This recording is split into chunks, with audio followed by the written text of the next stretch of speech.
It is 9:30 in the morning, still super early, but today I am determined to start A Court of Mist and Fury. 2 weeks ago, I read the first book of this series, which is A Court of Thorns and Roses. I really enjoyed that book. A lot of people thought that book was super slow. Yes, it was slow, but I enjoyed the pace of the book, especially since it was my first fantasy read. A lot of people are hyping up this book, saying that it's way better than the first one, so I do have high expectations for this book, and I hope that I'm not let down by the author or by you guys. It's a lot thicker than the first book, I do have to say that. I'm determined to read at least half of this book today. There's like over 600 pages of this book, so I figure if I read 300 pages today and then maybe 300 pages tomorrow, I can finish it within 2 days. We shall see. And if you're new to my channel, hi, make sure that you subscribe since you're already here. But if you haven't watched any of my reading vlogs before, I try my best to not spoil any major plots for you guys. Once I finish the book, I'll give you a little warning because that's when I'll give you my final thoughts and review on the book, which will include some spoilers. With that being said, grab a coffee, a drink, a snack, whatever you need, and let's start reading. You guys already know that my favorite spot to read in my apartment is in my bedroom, on my bed, so that's where we're going to be for the majority of this reading vlog. I'm really excited to see what Tamlin, Feyre, and Rhys are up to in this book. So many of you guys have warned me that I'm not going to like Tamlin and Feyre together, which breaks my heart. I'm not ready to get my heart broken by those two. Okay, so I see that there's a map, just like in the first book. There was a map before the story started, and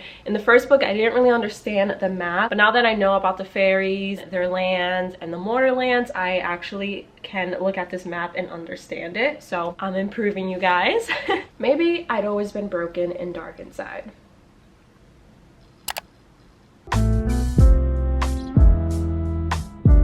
Two pages in, and it's obvious that Feyre is struggling with the aftermath of everything that happened under the mountain during the first book. She hates herself for killing those fairies, even though she did it for a good reason. She did it to save Tamlin and to save the rest of the fairies so they could be free. I also understand her guilt because she killed innocent fairies. She killed fairies that really didn't deserve to die. I figured this book was going to dive into Feyre's PTSD a lot, especially since at the end of the first book she really hated herself for doing that, and right off the bat we're starting off with her guilt and with her having nightmares.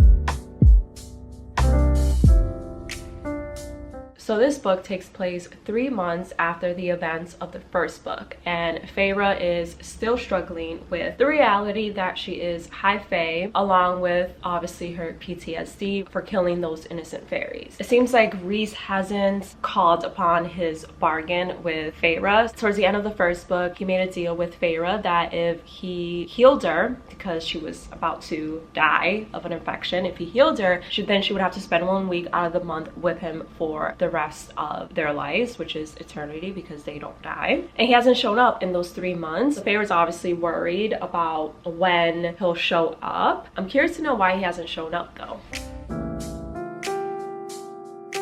I just finished chapter 1. I'm already seeing how broken Tamlin's and Feyre's relationship is. They're both struggling immensely with everything that happened under the mountain. They both have PTSD and they're not really communicating on how they're feeling, on how they're doing. They're choosing to ignore it, which is never the answer. So I can already see that that is going to hurt their relationship immensely. The fact that they're both choosing to ignore each other's nightmares, to ignore each other's PTSD episodes, instead of coming together and say, hey, I see that you're affected, I am affected too. How can we help each other and how can we move past those events so we can be happy again? Which makes me sad because I want them to work out.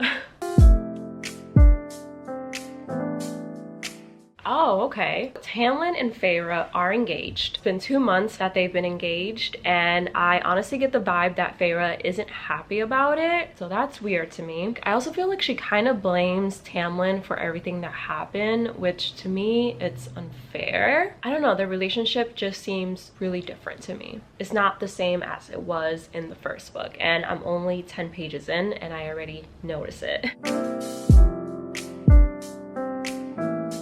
Also, I want to say that if I have lip gloss on my teeth throughout this video, I'm so sorry, but I have my Invisalign aligners in. So sometimes lip gloss will get on my teeth without me realizing it, and I don't feel like checking a mirror every time I want to update you guys on this book. So bear with me if you see a little lip gloss on my teeth. It's annoying, but what else can I do?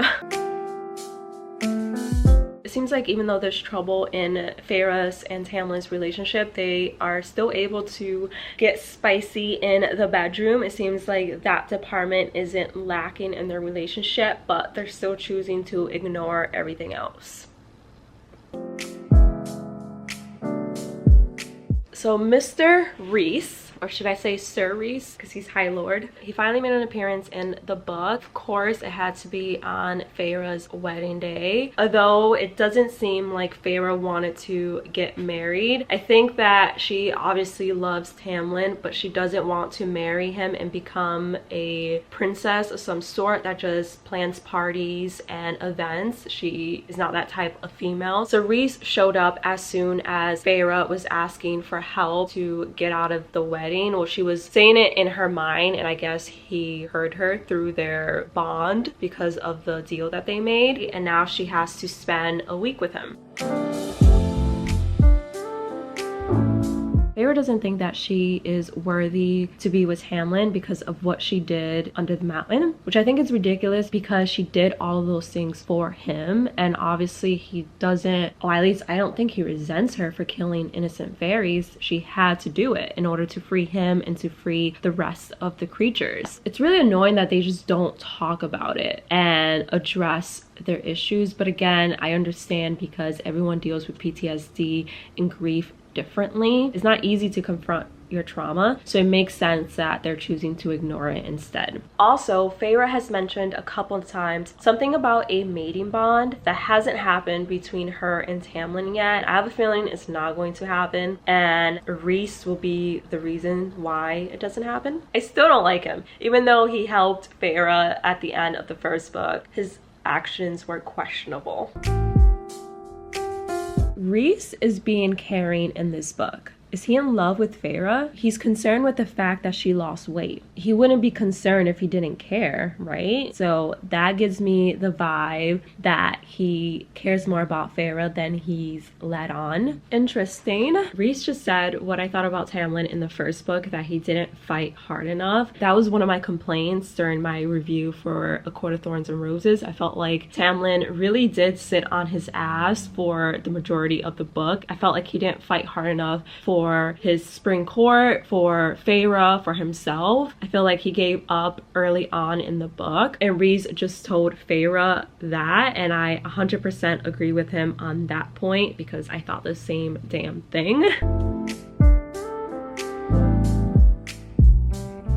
I hate that I'm agreeing with Rhys so much in this book. I don't want to agree with him. I don't want to like him. Him and Feyre are arguing. Of course, they always argue. And Rhys goes, right, you'll probably ignore it anyway. Sweep it under the rug like everything else. It was about time someone called her out on her bullshit and told her up front, like, hey, you're ignoring the problem and it's not going to go away if you just ignore it. Even though I don't like Rhys, I'm glad he called Feyre out. Something about Amarantha, I think that's how you pronounce it. These names are going to be the death of me, you guys. Something tells me that she's not on Feyre's side or Tamlin's side. I think that she has something up her sleeve. She doesn't give me trustworthy vibes at all. I wonder what her story is going to be. Hi.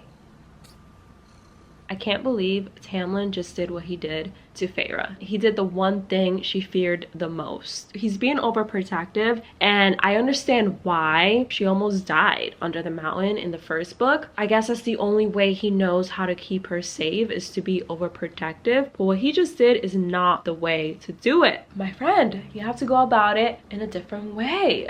Ugh, it's not looking good for Tamlin. I just got to part 2, which is the House of Wind. I'm 130 pages in into the book, and I have a couple thoughts. So I wanted to share them with you guys before I move on to part 2 of the book. Feyre and Tamlin are each struggling in their own way with their PTSD and their trauma. They're both going about it the wrong way, if I'm being honest. They're both having nightmares. They're both reacting to daily life differently, but not in a good way. Like, Tamlin is being overprotective to the point where he's just being super controlling, which is not fair to Feyre at all. And then Feyre is basically, the best way I can describe her right now is that her light is dimmed. She's depressed. She doesn't think that she's worth living. She doesn't find joy in life anymore, and she keeps questioning herself now that she's High Fae. She feels like she really did die under the mountain and the old Feyre is gone. So she's trying to figure out who this new Feyre is and if she can be with Tamlin. Since Tamlin and Feyre are both choosing to ignore their problems, their relationship is strained. Now let's talk about Rhys. I don't hate him anymore. I feel like I really did not like him in the first book, and the author, Sarah, is definitely making me like him a lot more in this book. It's obvious that Rhys cares for Feyre. I don't know if he loves her or if he's in love with her, but he does care for her. He's the only one that calls her out on the fact that she's not eating, on the fact that she is struggling with the trauma of everything that happened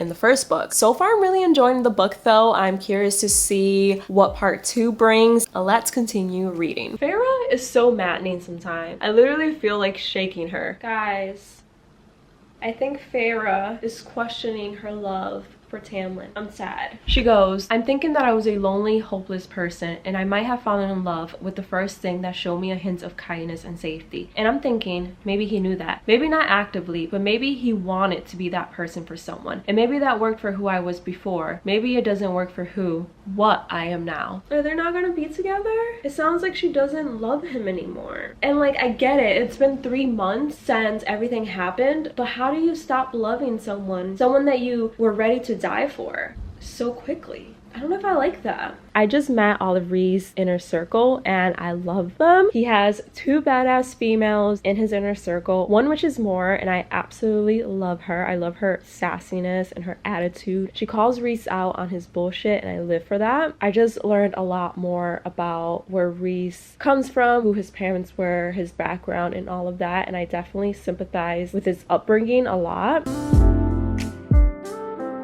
Alright, it's time that I admit that I was wrong about Rhys. I, along with all the other courts, were wrong about Rhys. All the other courts think that he is the leader of the Court of Nightmares, but he's not. Everything that he did was to protect something that is dear to his heart. I can't be mad at him for that. He definitely made a lot of sacrifices, so I don't hate him anymore, and I will admit that I was wrong about him. There's a lot more to his character that meets the eye. Apparently there's a war on the horizon that could destroy not only the fairies and their lands, but it could also destroy the humans and the mortal lands. We all thought that the fairies were saved, but I guess not. I think I'm going to stop here, chapter 22. I think I've done enough reading for today, if I'm being honest. I've read 235 pages. I feel like I've read an entire book and I still have so much to read. I'm kind of sad because I haven't heard anything regarding Tamlin. He hasn't made an appearance. Also, I feel like Feyre is making Tamlin be the bad guy and like everything is his fault when that's not the case. He's suffering as well, and I feel like she doesn't empathize with him on that fact. She's getting closer and closer to Rhys. They even had like a little flirty moment, which I don't know if I like, if I'm being honest. It's weird to me because in the first book we were made to hate Rhys and love Tamlin, so now I'm conflicted on what I'm supposed to be feeling for the characters. Am I supposed to hate Tamlin now even though he's suffering and I get it, and love Rhys? Like, I'm conflicted. Alright you guys, it is the next day and I am determined to finish this book today. It is currently 1 o'clock. I have about 340 pages left, so a whole ass book left. I'm hoping I can finish this by 6 o'clock if I just sit down and read straight through. So that's exactly what I'm going to try to do today.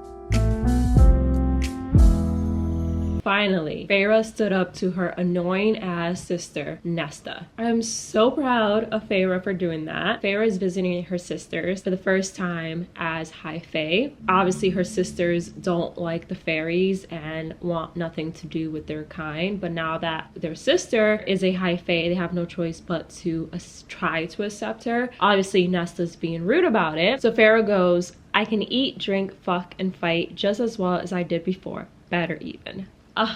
Finally standing up to her sister. I love it. And not only that, but Cassian, who is part of Rhysand's inner circle, also called out Nesta and Elaine for allowing their little sister to put herself in danger to go hunt for food for them when they could have helped out and done it for her instead, since obviously they're the oldest. I'm living for that. They deserved it so much. Rhys doesn't like Nesta, and I like him a little bit more for that reason. Rhys just said, there's the Feyre I adore. He said it jokingly, but he still said it, so my suspicions were right. It seems like he's in love with her. The issue isn't whether he loved you, it's how much. Too much. Love can be a poison. Rhys is referring to Tamlin, and I have to agree with him yet again. Even though I don't want to agree with Rhys, he's right. Too much of one thing can be a bad thing. Why did I say thing like a million times? I don't doubt that Tamlin loves Feyre. I doubt that Feyre loves Tamlin. I feel like she's moving on way too fast. That's just me. But just think that he loves her a little too much. The format of this book is reminding me of It Ends With Us. If you read that book, then you probably understand what I'm talking about. Like, Colleen Hoover made us fall in love with Ryle. Was that the character's name? Ryle. And then it turned out that he was not the person that we all fell in love with. We ended up hating him towards the end of the book. And I feel like Sarah is doing the exact same thing Colleen Hoover did in that book. She made us fall in love with Tamlin, and now she's making us hate him and love Rhys, which I don't think that we need to hate Tamlin. I don't know. I'm on page 325, and Rhys is apparently flirting with a female. Feyre is upset, and I don't think she should be upset because it's only been a few days since she left Tamlin. How could you already have feelings for Rhys? Like, I think I'm struggling with the fact that she kind of brushed off her emotions regarding Tamlin. Or maybe her love died for Tamlin when she killed those fairies. I don't know, but I feel like she has no right to be mad at Rhys because he's flirting with another female. Sometimes Feyre's behavior just annoys the living crap out of me, honestly, right? I hate that I'm about to defend Rhys when I hated on him for so long, but I'm about to defend him. Feyre is such an ass sometimes, and she definitely lets her temper get the best of her, which was one of my main complaints regarding her character in the first book. Like, she really doesn't take the time to think things through, and she just told Rhys some harsh words and things that really hit deep for him that she had no business doing. And I'm like, why would you do that? After everything he's done for you, after everything that he risked for you, you're really going to treat him like that? Girl, I get that you're mad, but like, shit, have a heart. I find her character so annoying sometimes. I'm sorry. I know there's some Feyre lovers out there, but I don't know if I'm one of them, to be honest. Just got to part 3. Almost done, you guys. Feyre just found out that Rhys has been keeping something huge from her. In my opinion, she overreacted, like always. So she's pissed off at him for that reason. This girl, she doesn't let anyone explain anything to her. When she gets mad, she's just mad and she doesn't want to hear anything or anyone, and she just wants to be alone, which, okay, you want to be alone, fine, but at least let the person explain their reasoning for not telling you something. Like, it's not the end of the world. But that was after her and Rhys actually shared like a little spicy moment. They didn't have sex or anything, but they did other stuff and they kissed. Even Feyre recognizes the idiot that she was. She goes, I'd run away precisely how Rhys expected me to run. I walked away from him a day after I told him that he was the only thing I never walked away from. I demanded honesty, and at the first true test, I hadn't even let him give it to me. I walked away, and maybe I shouldn't have. Duh! It is 3:44, so I'm going to take a quick break probably eat something, and then finish part 3. I think I have maybe 100 pages left. Yeah, I have like 120 pages left, so I feel like I could finish that pretty quickly, and then I'll give you guys my final review on the book, hopefully if there's still daylight. Okay guys, I just found out why Rhys actually helped Feyre under the mountain. I found out what he was up to during those 3 months that he didn't collect on their bargain. It all makes so much sense now. Literally everything makes sense, and I'm so shocked in a good way. Like, I freaking love this book. Wow. I just finished. I'm speechless. I was honestly doubting this book, but it all came together towards the end. Everything just makes so much sense. So if you want to know what I think about this book without spoiling it, I give this book a 4 out of 5 stars. I absolutely loved it. I enjoyed it way more than I enjoyed A Court of Thorns and Roses. My voice. There were a couple things that I didn't like about this book that I'll get into in just a second, but if you are looking for a spoiler-free review and you want to know my thoughts on it and whether or not I think you should read this book, hey, there it is, 4 out of 5 stars. Definitely read this book. Of course, make sure that you read the first one in the series to really understand what the heck is going on, but I 100% recommend this book. Now, if you don't want any spoilers, exit out of the video right now because I'm about to include some spoilers.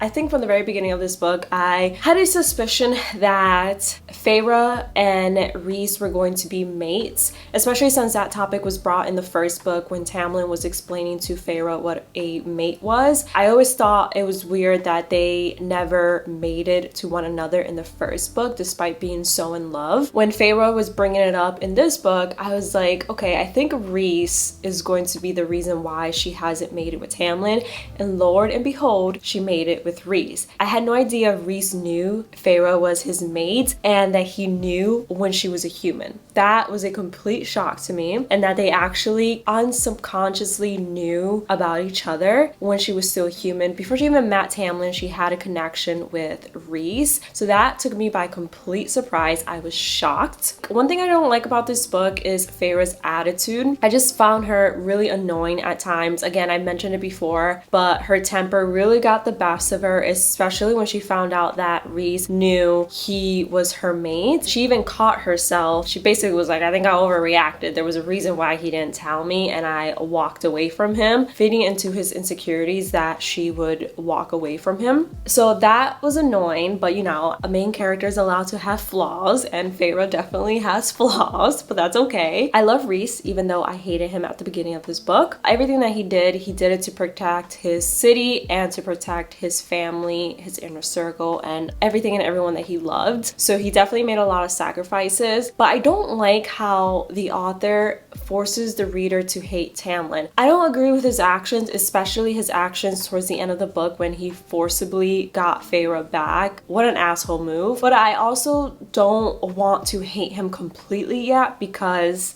he thinks he's doing the right thing even though he's not. At this point, it's not even love, but I still don't hate him. I think that both Rhys and Tamlin have made mistakes, have done things that are questionable, but the author makes it seem like Rhys is like this perfect guy that can do no wrong. And like, no, he made mistakes and Tamlin made mistakes as well. That was my biggest annoyance with this book, that the author kept trying to make Tamlin be this horrible person and then portrayed Rhys to be an angel. Like, no. They both have their own faults. I don't agree with everything Rhys did in the past, and I don't agree with everything Tamlin did in the past. Especially locking Feyre up. Like, come on, dude. That was her biggest fear. You knew it was her biggest fear, and you did it anyway. Obviously, I don't agree with that, but I also don't think that we should all jump on the I hate Tamlin bandwagon. You know what I mean? Also, can we talk about the fact that Feyre is now a spy in Tamlin's court? That was shocking to me. I don't agree with everything that she does, but I have to say she is badass, and I know that book 3 is going to be so good for that so a reason, knowing that Feyre and Rhys still have their mating bond, so they can still communicate with one another without Tamlin knowing. And so Tamlin unwittingly let the High Lady of the Night Court enter into the heart of his territory. I already know that book 3 is going to be a roller coaster of a book, and I'm so here for it. I